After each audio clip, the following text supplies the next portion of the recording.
turning taper turning එහෙම නැත්නම් ඇල හැඩයක් ලියවීම හරි මාතෘකාව අපි ලියාගමු taper turning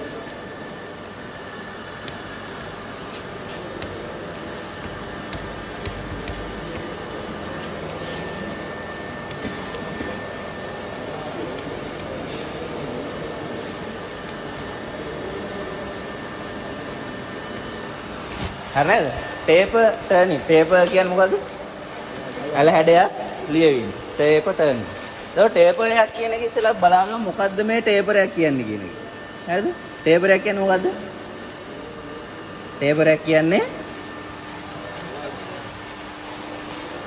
විස්කම්බ දෙකක් සහිත සිලින්ඩර් ආකාර වැඩ කොටසක් හරිනේ විස්කම්බ දෙකක් සහිත විවිධාකාර විස්කම්බයන් දෙකක් සහිත සිලින්ඩර් ආකාර වැඩ කොටසක්. හරි නේද? හරි. විස්කම්බ ලියාගමු එක.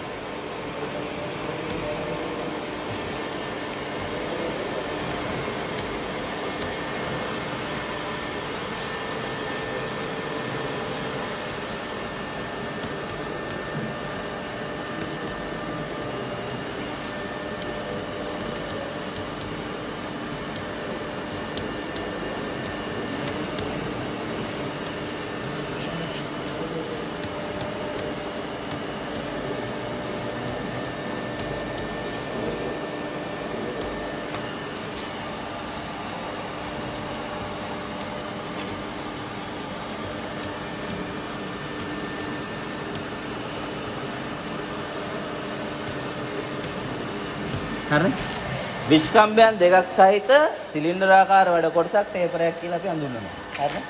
රයිට් ඊට පස්සේ මේකේ ටේපර් ටර්නින් කරන එහෙම නැත්නම් ටේපර් කපන ක්‍රම කීයක් තියෙනවද?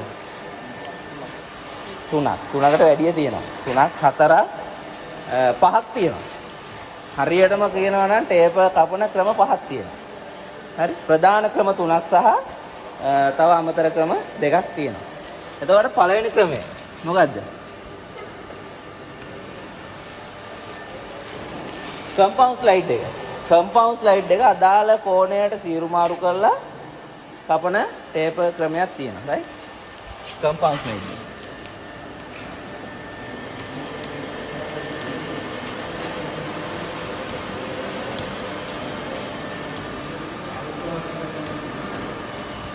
compound slide method. හරිනේ. ඒක ඔයාලා කරන්නේ compound slide එක කරා. compound slide එක. මේකේ තියෙන්නේ compound slide එක. compound slide එක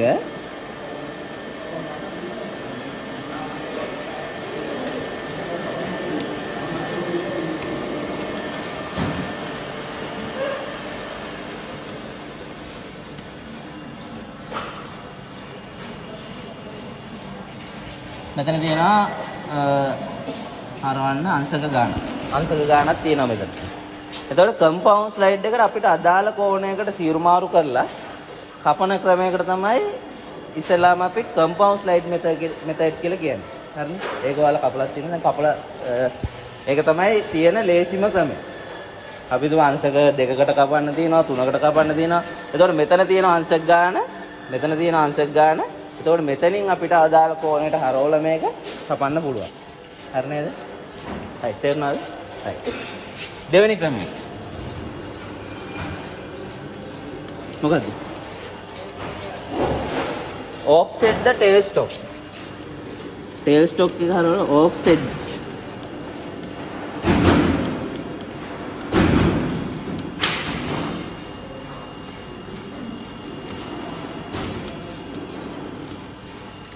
කරන tailstock.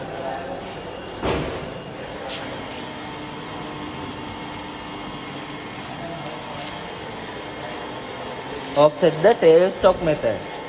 ඒ කියන්නේ tailstock එක. tailstock එක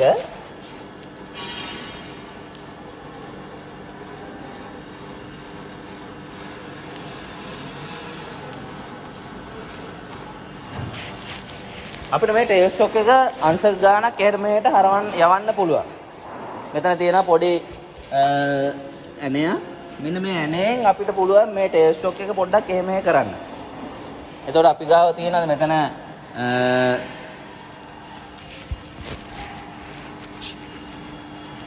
මෙතන තියෙන අපේ චක් එක.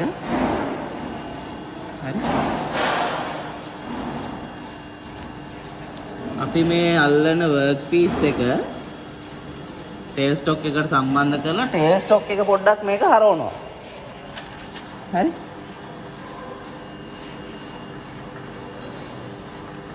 මෙන්න මේ විදිහට. එතකොට මේ කපන කැපුම ටේපරයක් විදිහට තමයි යන්නේ. හරි නේද? හරිනේ. ටේල් ස්ටොක් එක අපි අංශක ගානක් හරවනවා. මේක හරීම මධ්‍ය ලක්ෂ්‍යය මේක තියෙන්නේ. මේ ටේල් ස්ටොක් එකේ තියෙන හරීම මධ්‍ය ලක්ෂ්‍යය. චක් එකයි ටේල් ස්ටොක් එකේ සෙන්ටර් එක අතර හරි මධ්‍ය ලක්ෂ්‍යය තියෙන්නේ. එතකොට ටේල් ස්ටොක් එක වෙනස් කරා කියන්නේ වර්ක් පීස් එක පොඩ්ඩක් හැර වෙනවා. හරි. එතකොට හැර වෙනවා. එතකොට මේ කැපෙන කැපිල්ල ටේපරයක් විදිහට තමයි යන්නේ. මේක තමයි දෙවෙනි ක්‍රමය. රයිට්? ඊගාවට මොකද? ටේපර් ටර්නින් ඇටැච්මන්ට් එක. හරි?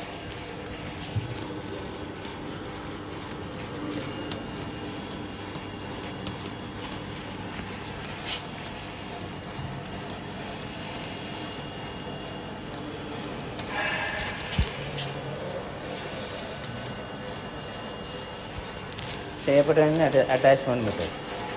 හරිද? එතකොට අපි ගාව තියෙනවා ඇටැච්මන්ට් එකක්. එහෙම නැත්නම් උපාංග කට්ටලයක්. ඇටැච්මන්ට් එක කියන්නේ උපාංගයක්. හරි? මේ හැම එකටම තියෙනවා. මේකට තියෙනවා ලේත් මැෂින් එකට තියෙනවා, මිලින් මැෂින් වලට තියෙන ඇටැච්මන්ට් තියෙනවා උපාංග. වෙනම උපාංගයක්. ඒ කියන්නේ මැෂින් එකට අමතරව ආපු වෙනම උපාංගයක්. මිලින් එකේ මොකද්ද එහෙම ආපු උපාංගයක් තියෙන්නේ? මොකද්ද? ඩිවයිඩින් හෙඩ් එක තියෙනවා. ටූල් ඇන්ඩ් කටර් ග්‍රයින්ඩර් එකේ තියෙනවා. මොකද්ද? වෙන උපාංග මොනවද තියෙන්නේ? කියන්න කතා කරන්න. තියෙනවා වෙනම ඇටැච්මන්ට් තියෙනවා වෙනම ආපු උපාංග වලට තමයි අපි ඇටැච්මන්ට් කියලා කියන්නේ. හරිද? එතකොට මේකෙත් ලේත් එකෙත් ඇවිල්ලා තියෙන වෙනම උපාංගයක් ටේපර් කරන්න හදපු ටේපර් ටර්නින් ඇටැච්මන්ට් කියලා. හරි?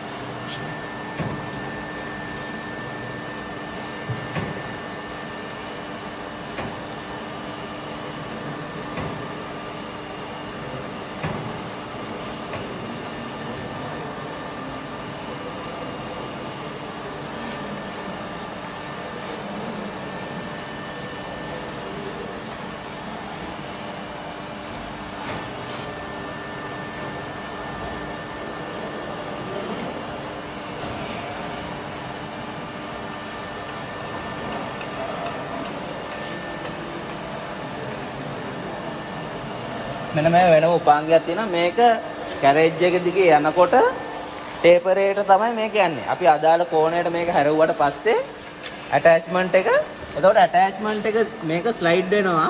ඇටැච්මන්ට් එක ස්ලයිඩ් වෙනවා ටේපර් එක කෝණයක දිගේ. හරි? මෙහෙ තියෙනවා. මේක තමයි ටේපර් ටර්නින් ඇටැච්මන්ට් මෙතඩ් කියන්නේ. රයිට්? එතකොට මේ ක්‍රම තුන තමයි ප්‍රධාන ක්‍රම තුනක් විදියට තියෙන්නේ. මොකද්ද ක්‍රම තුන? කම්පවුන්ඩ් ස්ලයිඩ් මෙතඩ් එකයි